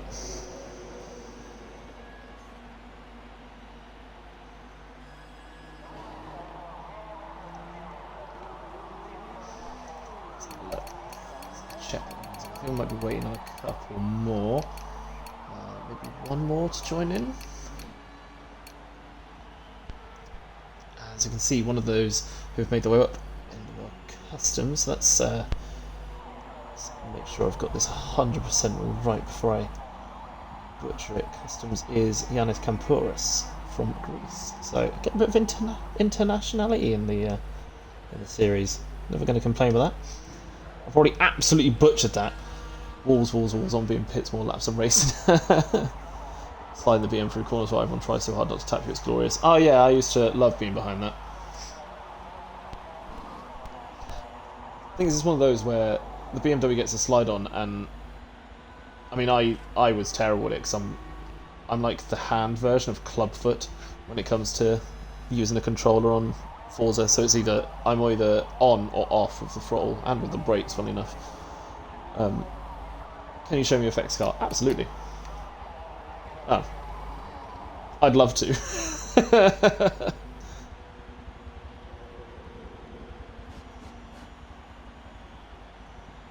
I would have loved to, but it's not seeming like it wants to load for me.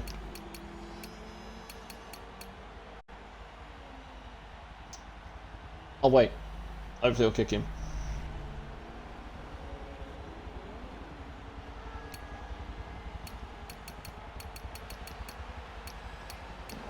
So the game's more than happy to show me pretty much Okay. Everyone else. Yeah, no, can't do it.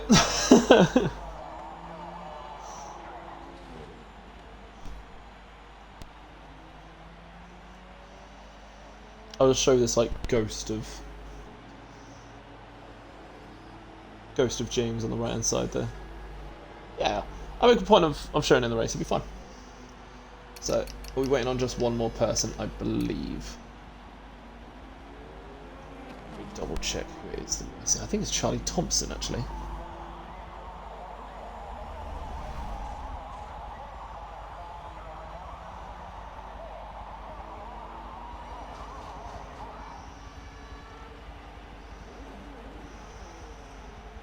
Bloody Xbox. Oh, of course it's you. Oh. No, there's no problem, man.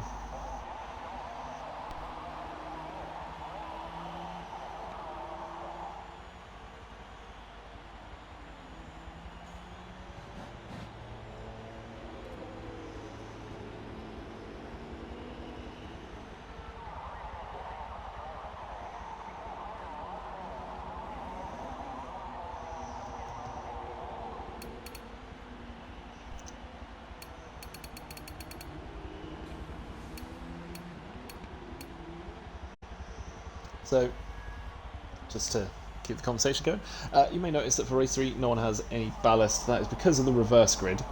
Didn't want people to purposely avoid finishing in the top 5 and kind of sandbagging themselves into 6th, knowing the reverse grid was going to be happening. Because if you finish, if you finish 5th, and then a reverse grid chucked you to the back, you kind of sat there with ballast going, great, that's that then.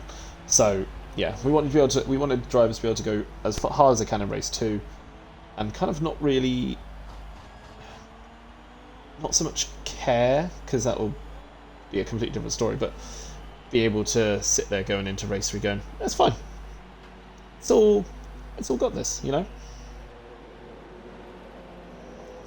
did have it in the past where race 3 used to be a full reverse grid, and we'd have people who would pit at the end, towards the end of race 2. So they would start, if they were near the back anyway, so that they would start from the back. And we don't want that,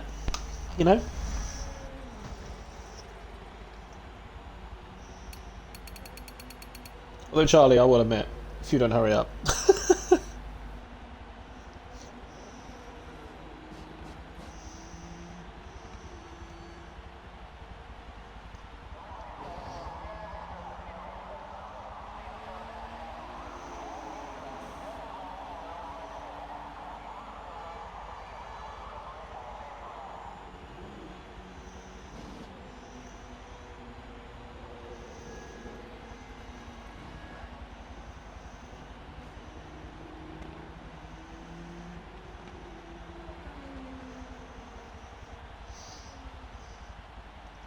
Don't worry. I'll make a point of showing it when we're going through the grid.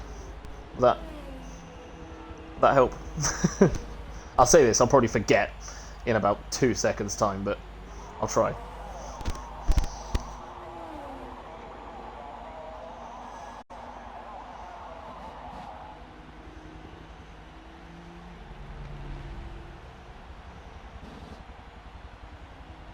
Alright, there was no need to agree with that.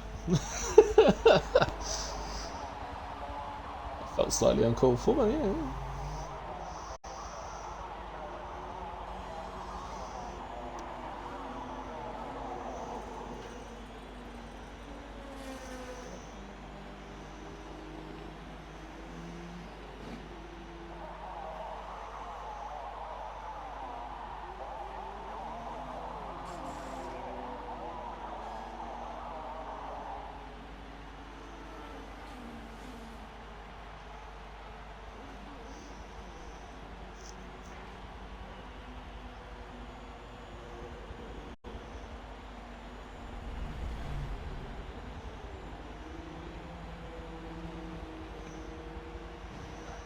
Apologies again for the delay. I know that Charlie's apologising in our main kind of conversation thing we've got going on, but it's just not good enough, is it?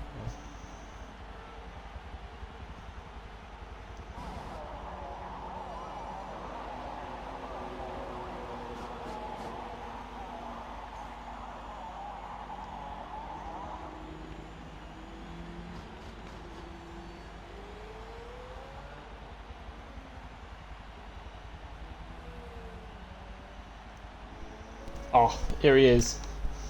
He's back. If he gets kicked out now, there'll be severe words.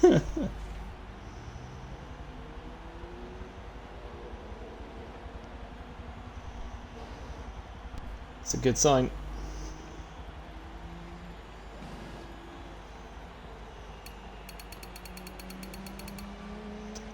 I think we're all good.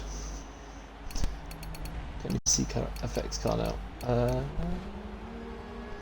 I'll show it. Don't worry. I'll show it as soon as we're in. This is the joy that is Forza Motorsport at times. Here we go. No problem at all. No problem at all. There we go then.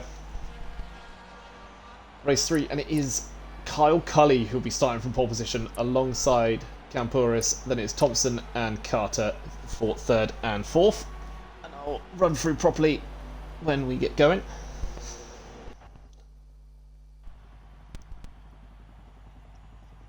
Come on, Forza.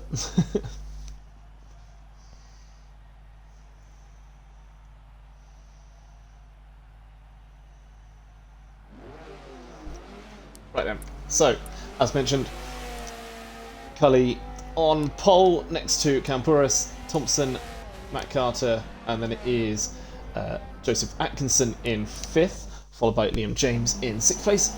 There's the car. And finally allow me to actually look at it, so that's good. 7th place is Stuart Wright, followed by Phil Garside, and is... wait to make sure it goes properly. Yeah, it is. So it is Matthews in 9th place, followed by Merkin, Kirkpatrick 11th, Thornton 12th. Let's go back to as we've had the request. Go back to that. Yeah, Bradley Thornton in 12th, 13th for Joe Upson, our race 1 winner. 14th is McDonald, 15th Brandon Roos, 16th Dave Sherman, our race 2 winner. And then at the back is Philip Birch. Yes, that is correct. Yeah. So 17 runners for this final race of the night, final race at Nurburgring. Kyle Cully leading them round for kind of getting ready for that final time, and here we go.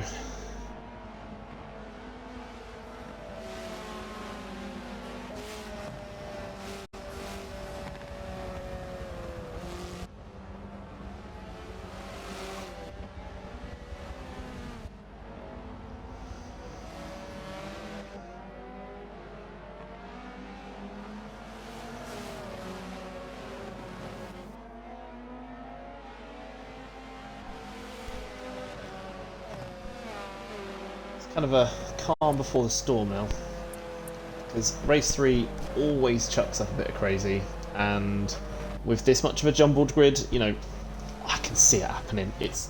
There's going to be something. I mean, I think Campuris is going to be the one to keep an eye out for. He's starting on that Chevrolet. We know it's a fast starter.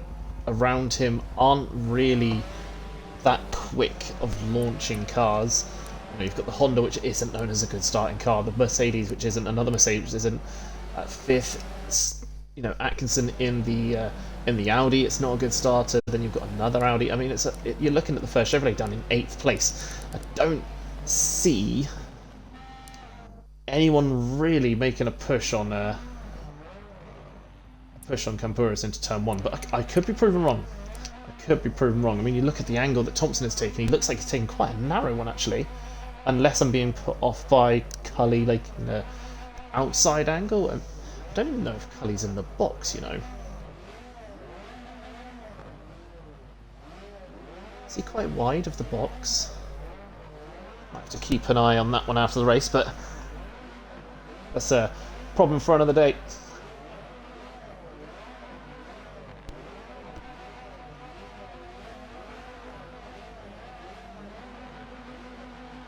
Revs are climbing.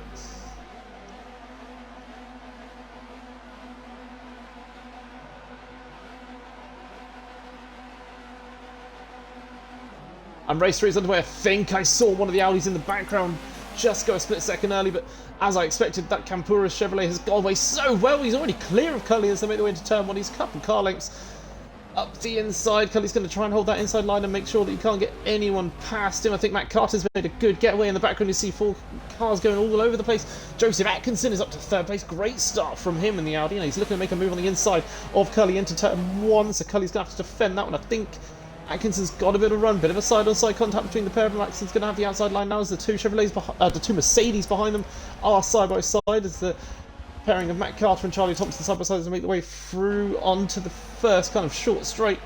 Thompson, you can see, just tucked in behind. Up the inside comes Garside. I think he's going to make a move potentially there on Thompson, but Thompson got the inside onto the next right-hander. He's got a little bit of a tap there from one of the NWR cars behind. I think it's Bradley Thornton. Thompson down the straight has got the advantage, got the inside line. Garside's going to try and hold on to that one. Try and get a good exit and potentially make something happen through the Schumacher S's. Thompson's getting a bit of a tap from the back and it looks like he's just about going to hold that one. He's gone through the grass. Oh, he's done so well to hold that. Pictured him going into the wall on the outside. He's going to have obviously lost a bit of rhythm there, but he did so well to keep that on kind of anything worse than what it was. That's pushed him down to 8th place. Up the front, you can see he's going. This Campuris in 1st place, followed closely by I've got a car length back is Carl Cully, with Atkinson behind him. Then it's Matt Carter and Garside in 5th. Let's check on Garside now as he's made his way through. Let's get the map up so we can see how everyone is going on. I think everyone's looking pretty good. Matt Carter, look at the run he's got. Has he managed to make a move? He's got up the inside of Cully and Atkinson on that straight. That is what the Mercedes can do if it's given a straight line, and good lord did he make most of it there. Oh, Matt Carter, this would be a stunning drive if he can make something happen, if he can get the win in this one. I mean, already 2nd place is a really good result, but I have to keep an eye on this one. Further back, you can see a bit of a battle going on. I think 7th place Joe Upson is now side by side with Bradley Thornton, who at the same time is also looking to try and attack the car in front of him. Oh, they're all diving late on the brakes. Big tap on the back there as I think they've all got through there safely. Garside had a couple taps on the back there from those behind him. I think that's Atkinson and Thornton still side by side, and up the inside comes Joe Upson on the pair, and Atkinson comes straight back around the outside. They're going 3 wide into the right hander. This isn't going to work. Surely I think Atkinson has backed out of that one and is just going to tuck in behind the group, and Charlie Thompson is in a position to try and make something happen as well. He's going around the outside of Brandon Roos, is that? Yeah, Brandon Roos.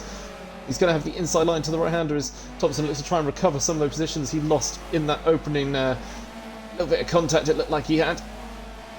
Down the straight they go. I'm going to keep an eye on this slot as you can see Merkin is looking to try and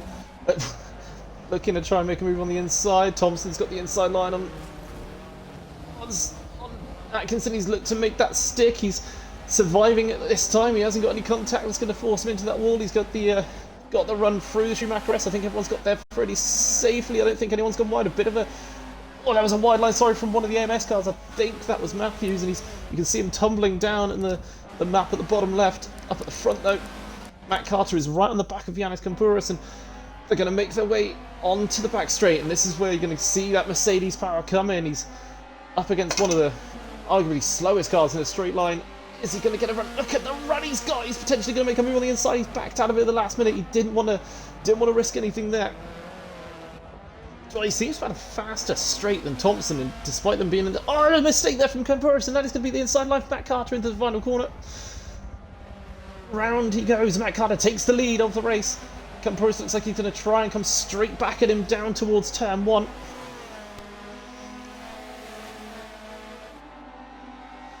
He's not going too defensive quite yet, is Carter. He's just going to swing it a little bit. Yeah, massive defensive at the last. Kind of, as they approach the braking zone, I was waiting to see if the guy behind him would make his move, and he just went, fine, if you're not going to show which way you go. Oh, mistake from Carter. Surely Kampouris is going to get the inside on him. I think he has. And that is a position back there for the Greek, and behind them you can see Garside lurking in 3rd place. So he's one to watch out for as well. Further back in the field you can see there's battle still going on. Down in 17th at the moment. Oh, sorry, 16th now is Matthews after that kind of little touch with the grass on the inside. It really shot him down the order. In front of him you can see it's James in 15th, and a bit of a gap forward to the group battling for around 9th with Atkinson part of that. And then this battle that's going on really is from 1st all the way down to, is it 8th place now? As they look to have all closed in with each other, but the main two at the front, Kampouris and Carter. Carter looks to shape to the inside. He's got a good run again. He's really got such good straight line. Has he gone too wide? He's surely gone wide there. Has he managed to hold on to that and get it stopped? I think he has. He's going to have to defend on the inside between the pair of them. They're close but fair racing between them as they give each other space, and he's lost out on that on Gar's side. Oh, he's gone to the outside this time as has Carter. A bit of a tap on the inside from Kampouris, and the pair of them go side by side into the chicane. Carter's trying to stick it outside on side they go, and up comes Garside as well, trying to get involved. Behind them, Upson is also looking to try and find his point. Oh, there's 3 wide into the final corner, and Garside gets the pair of them. That's shuffled Kampouris down. That's Upson up to 3rd now. And meanwhile, whilst all this has gone on, Bradley Thornton's been able to get involved, and he's now in 5th place at the tail end of this. He's probably just waiting for an opportunity to make anything happen as well. Charlie Thompson looked like he was late on the brakes there. Contact there between the 2 teammates. Garside, this is a slight repeat of earlier in race 2, where you could see him in the middle of 2 cars for a lot of the first kind of section of the track, and he was trying to find space wherever he could. Carter holding it at the moment around the outside of one of the Tempest Motorsport cars. I think that's Upson. Yeah, Joe Upson there in 2nd place, who looked like he's just gone for the outside line. He's going to try and make sure that he's got the ideal line for the right-hander. He looked like he ran a little bit wide there, however. Under braking, though, look at that. He's made that one. Here's Matt Carter, though, is holding it around as well. These guys are just jostling constantly for position, and all this is doing is giving Garside a chance to get away, and that's not what these guys need at all. Upson holding the inside. Matt Carter's going to try and hang it around the outside because he's not really got an opportunity to come in at all. As we get the loading screen, come on. Okay, that's fixed. What have we lost? We've lost 2 drivers. So we've lost Stuart Wright and Liam James from the race. That's really unfortunate to see, and I think I saw someone who's really far down in the pack as well. Who was that? That's Philip Birch, so I wonder if he was caught up in something as well. But take a deep breath for a second, because what else seems to happen is everyone has spread out that little bit. So Garside leading the way. 2nd place is Joe Upson, followed by Matt Carter, who leads a train of about 5 cars at the moment. Oh no, they've all separated out. Never mind, I take it back. So it's Carter and Thornton now on the kind of the pair making chase, and it's Charlie Thompson in 5th. 6th place is Carl Cully as he's made his way back to. Well, he's just kind of appeared as 6th. He wasn't really there, and then Brandon Roos tucked in behind him. Then it's got McDonald and Kirkpatrick with. As I turn away from Brandon Roos, making a move on the inside there of Carl Cully. I think he made that one. Let's go back to check that one. Yes, he did. So apologies there. Literally, as I switched away to check on another battle, Brandon made the dive to the inside at turn 1. Bit of smoke there from one of the cars in front of Brandon Roos. That could have been Charlie Thompson as he's looking to really push. Meanwhile, Campuris is getting shuffled through the order. He's found himself down in 13th now after such good running at the start. He's just gone bad luck from, bad luck all the way through. He finds himself now down in 13th. Let's hope he can. It's still a really good showing. Let's not take that away from him at all. Zoe, thank you for the follow.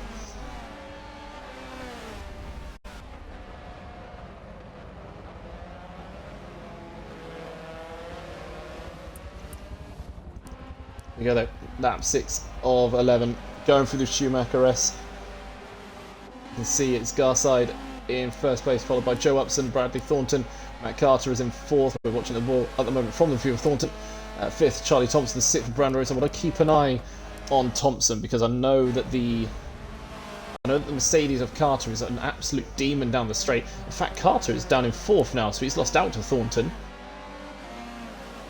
I want to watch. In fact, I'll watch this from Carter's view instead then, because down the straight he was gaining so much on those random, and I want to see if he can do the same on Thornton now. You can see closes in. Didn't want to risk it that time, but he definitely, that Mercedes has got such a grunt down the straight. Really, that long kind of, including the kink, is the best opportunity that they're going to get this home straight. I don't think they have enough space. I'll keep an eye on it this time around. But he's not seeming to be close enough as it stands anyway. Just make sure. I think it's going to be alright. He starts closing about now, which isn't quite enough time. Meanwhile, Cully is going side by side with McDonald down into turn 1. McDonald looking to make the move on Carl Cully. The two Hondas battling it out, and that is a position gained. Yeah, position gained there for McDonald. Behind them, you can see this battle for 8th and 9th, I think this is. No, sorry, 9th, 10th and 11th. So that is Atkinson with a dive to the inside there from Matthews. Good move as it stands. Bit of contact between them. Oh, they come together at the back. Looks like Atkinson just swung it out at the same time as it was. It's one of those, I think, that might have a need to get a second look at that. But for me, it looked like Atkinson went to swing out to the racing line to then come across, which, otherwise he would get spat straight across the track, and as a result, him and Matthews, I think, just got caught. I think it was Matthews' front end on the rear end of Atkinson. You can see they got off as quick as possible. What that did do is let Kirkpatrick and Dave German through 9th and 10th. It's just one of those that, yeah, I won't comment on that one. Further back, looking at this kind of fight going around for 4th place at the moment. Charlie Thompson in 6th place now, with Brandon Roos having get past him. Watch this from Charlie Thompson. Brandon is putting Carter under pressure. To switch the view of Carter as I make my way down towards the kink again. You can see Roos is over the back of him, but make their way through, and he just starts gapping him as they get towards the end of it. And I don't think he's in a position this time around, but he does definitely gain on the car ahead. Roos under braking though. Oh, for a second I thought he was making a move, and there was a slight tap on the back of the Mercedes. Up at the front though, Upson is now all over the back of Phil Garside. These two look like it's going to be a battle to the end. Now, Upson has got one win already tonight, taking the race 1 victory. Garside is yet to win this season, this is only week 2, but I feel like it needs to be said.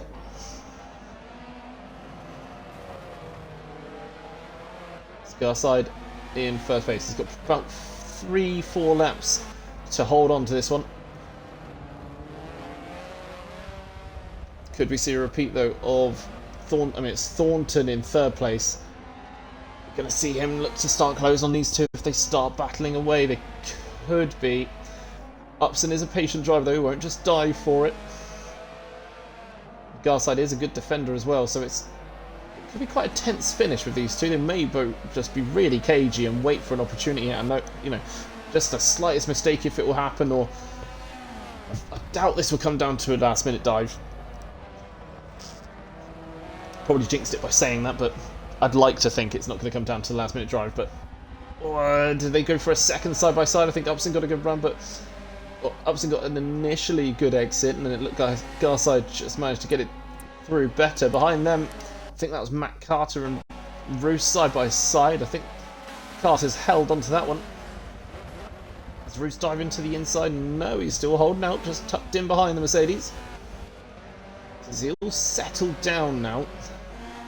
So we can see the unfortunate there. I think we've also lost Ben Matthews down in what would have been 15th place. So dropped down to 14 finishers now, which is unfortunate. Obviously those three that haven't finished will unfortunately not score any points for that. But that's unfortunately the way it goes. So Matt Carter rounding the final corner. Up front, that was a mistake there from Garside. The mistake there from Garside looked like he went into the gravel, and he's lost the place to Joe Upson, and he's finding himself now a few car lengths back, and he's actually under more pressure. I think he's closer now to Bradley Thornton in third than he was to Joe Upson, so just caught it at the top of the screen. A bit of a mistake there from Garside, it looked like from that angle anyway. Obviously it was only a quick viewing, but Garside ended up with a...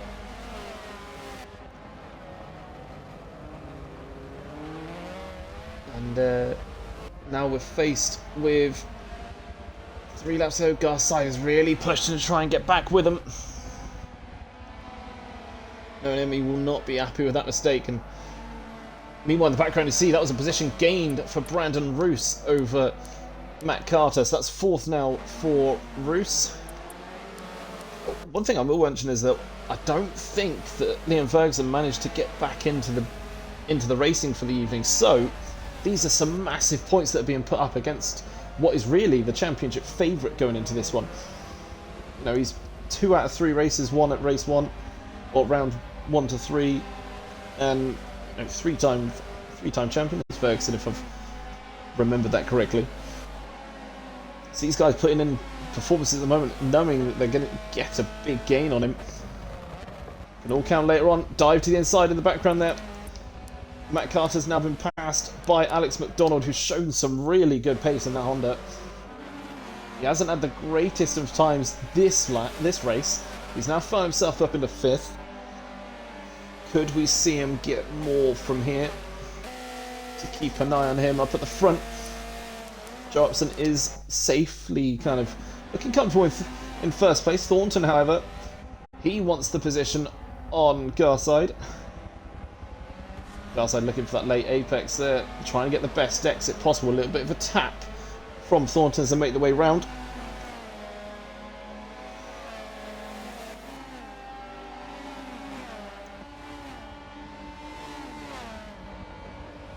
You can see there though, Joe Upson's made 12 places in this race to find himself in first. That is an impressive showing from him. 2 laps to go for his 2nd win of the season. As it stands, I don't see these two doing anything about it, but probably going to... I'll say this and then he'll find them in his mirrors shortly, so...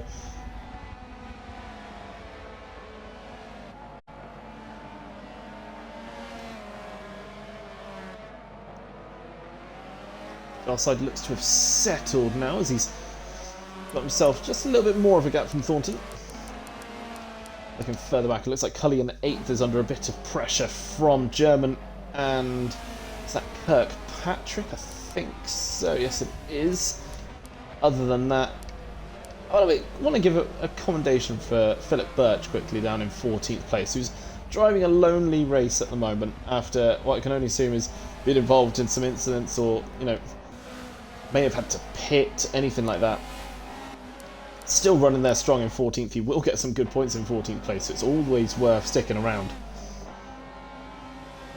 Meanwhile, we're looking here at Yanis Kampouras, who, for his first race in A-Lobby, looked so good at the start and then just Little bits of, I think there was a bit of contact, but couldn't really make much of a comment on it, and he just slowly looked like he got ushered down his run wide, as I'm giving him credit. As he's chasing down Merkin and Atkinson. I think Merkin might be actually looking to make a move on Atkinson into the chicane. Atkinson's defending that well, so might actually have a run on him into the next corner now. Actually hold on to this one. He's got a good run on the inside, as has Sam Merkin.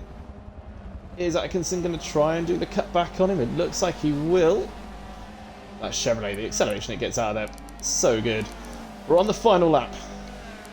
Joe Upson is in first. Second place is Phil Garside, under pressure from Bradley Thornton. Fourth is Brandon Roos, strange enough, under pressure from Alex McDonald. Then it is McCarter, Thompson, Cully, German, and Kirkpatrick. But Upson looks pretty safe at the moment in first. Just doing his... I mean, I won't say it too much, but it almost looks like it's going to be a victory lap at this point. The guys behind him just cannot seem to match him as it stands. Thornton and Garside, however, I mean, if there's a mistake from Upson, you may see these two come into play, but I don't see Upson making an error around what I previously said this, but it is one of his favourite tracks. He's got such a good record here, and I don't think anything's going to slow him down. He makes his way through the Schumacher races. Garside makes a mistake, however. That's going to be Bradley Thornton coming around the outside into the left hand. I think he might have beaten him before they've gotten to the braking zone. Oh, a dive down the inside from Garside. Has he made that stop? He has got it stopped. Oh, Garside. He's recovered that so well to hold on to second place, and Thornton knows that he's got a chance at second here. Oh, contact between the pair of them as they're trying to jostle for spot. Garside's got defensive to the inside. Thornton's going to try and go around the outside. It's not an easy position to get an overtake at, though.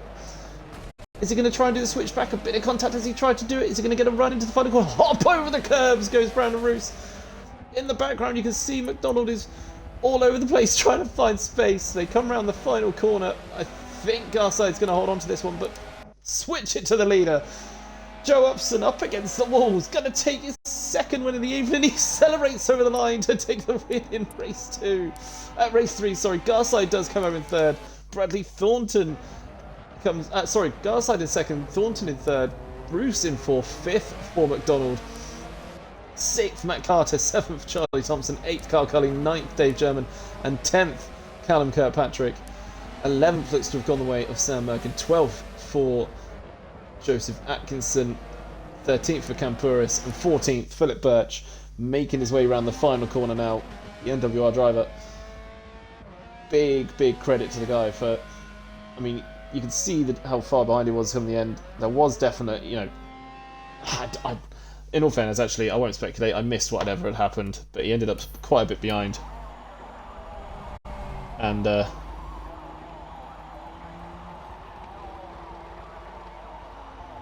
yeah.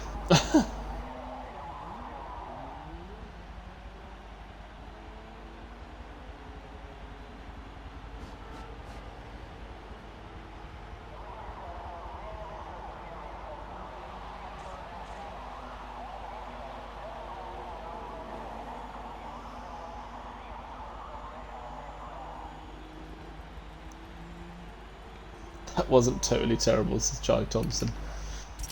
I mean, it was something.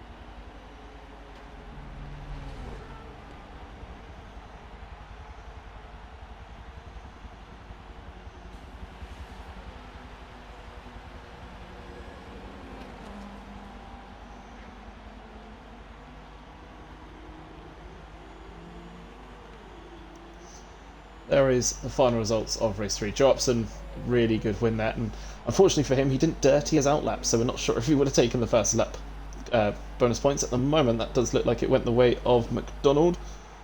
I think it did, yes. Unless someone further down. I think it did go the way of McDonald. But either way, absolutely great racing all the way through. Really enjoyable to watch. I'm going to call it there.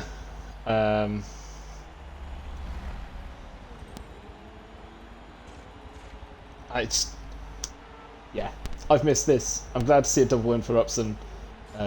Be sure to keep an eye out on the socials. You know, that's where we'll share anything. And yeah, just thank you again, everyone. I will catch you all next time. And in fact, let's give you a quick little comment. Next week, week 3, rounds 7 to 9 will be at Prague. Can't wait for that one. If you thought that's going to be crazy. So I'll catch you all next time round, and yeah, have a good evening.